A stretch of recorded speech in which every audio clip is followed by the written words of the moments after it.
চট্টগ্রামের হাটহাজারী উপজেলার পৌরসভাস্থ ইনস্টার্ন আবাসিক এলাকায় মা বাবার টাওয়ারে দুবাই প্রবাসীর স্ত্রীর 2 সন্তানের জননীকে পরকীয়ার সময় প্রেমিক সহ আটক করেছেন স্থানীয় লোকজন।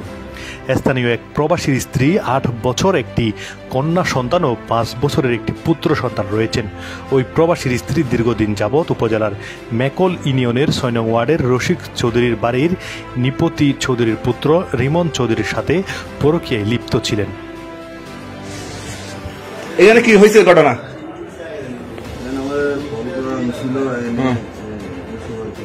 গত বৃহস্পতিবার রাতে মা বাবার টাওয়ারের 3য় তলায় প্রবাসীর স্ত্রীর সাথে রাত কাটানোর জন্য রিমন চৌধুরী এসে উপস্থিত হয়। এ সময় আশেপাশের লোকজন বিষয়টি টের পেয়ে ওই মহিলার স্বামীর ভাইদের খবর দেন। তারা এসে ওই পুলিশ সদস্যকে আটক করে। অভিযুক্ত রিমন চৌধুরী পুলিশ সদস্য বলে জানান আবাসিকের সভাপতি ফুরকান। বৃহস্পতিবার দিবাগত রাতে স্থানীয় মহিলারা শ্বশুরবাড়ির লোকজন তাদেরকে হাতে নাতে আটক করে তাদেরকে কবর দিলে ঘটনাস্থলে তারা এসে ঘটনার সত্যতা পায়। আমাকে কিছু করতে পারবে না, অনেক হুমকি দিচ্ছে, আবাসিক কিছু করতে পারবে না, এরকম অনেক কিছু বলছে। আচ্ছা, সবাইকে বলছে, আমাদেরকে ধর্মাও বলছে। আচ্ছা, বলার পরে আমরা বলছি তোমরা একটা হাত ধরো, ধরার পর আমাদেরকে রাখবে, আমরা আইনগত ব্যবস্থা নেব। আচ্ছা, এটা আমি সহযোগিতা করছি, ধরার জন্য আমি নিজে সহযোগিতা করছি। আপনি কিভাবে খবর পেলেন? মানে আমাদেরকে ঘর থেকে বলছে। ঘটনার দিন রাতে কথিত প্রেমিক ছেলেটি যখন আসে দরজার হুক লাগিয়ে আবাসিকের সভাপতি ও সাধারণ সম্পাদককে অভিহিত করলে এলাকার লোকজন সহ তাদেরকে আটক করা হয়। আচ্ছা, মোহাম্মদ জাউল হোসেন। আচ্ছা, আমার ভাইয়ের বউ, হ্যাঁ, আপনার ভাইয়ের বউ থাকে, আপনার ভাইয়ের বউ এই রুমে থাকে, 2 সন্তানের। আচ্ছা, আমার ভাই বাইরে থাকে, বিদেশে থাকে, দুবাই থাকে। আচ্ছা, ভাই আসছি তো ও রাতের 1টা বাজে, কোন 1টার দিকে ও এখানে ঘরে ঢুকছে। ঢুকার পর সাথে সাথে আমরা বাইরে কিল মারি দিছি, বাইরে উকটা মারি দিছি। উকটা মারার পরে আমি স্থানীয় জনগণ নিয়ে ওরা হাতে নাতে ধরছি। আচ্ছা, কয়টার দিকে হবে জানতে পারে?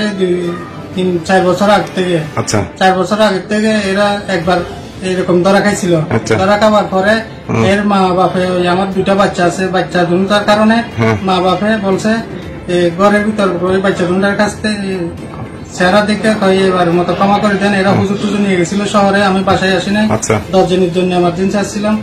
এই করার পরে মিলে জুলাই দিছে, মানে কিছু করতে দেয় নাই।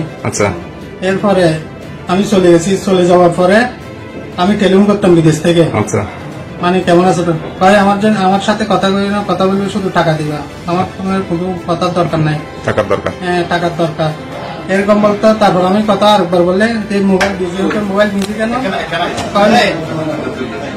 মোবাইল বিজি কেন, আমি মোবাইল বিজি কেন, ছেলেটা এখানে বাদ করে এখানে আসছে, আমি কথা বলতেছি, ছেলেটা জিজ্ঞেস করতেছি এখানে কি লাগবে না লাগবে এগুলো আনার জন্য। পরে আমি ছেলেটার সাথে কল দিচ্ছি, ছেলেটা আমাকে বলতেছে ভাই কি করবি তুই, অমুক সমুক, আমি করে যাবো। এই বিষয়ে কর্মকর্তা এসআই মোহাম্মদ ইউনুস মিয়া জানান, ঘটনা ঘটেছে গত বৃহস্পতিবার দিবাগত রাত 1টার দিকে, কিন্তু শুক্রবার সকালে থানায় অভিহিত করলে ঊর্ধ্বতন কর্মকর্তার নির্দেশে ঘটনাস্থলে গিয়ে অভিযুক্ত 2জনকে আটক করা হয়। তবে অভিযুক্ত সেই পুলিশ কিনা খতিয়ে দেখা হচ্ছে। বিহঙ্গ ডেস্ক নিউজ, চট্টগ্রাম।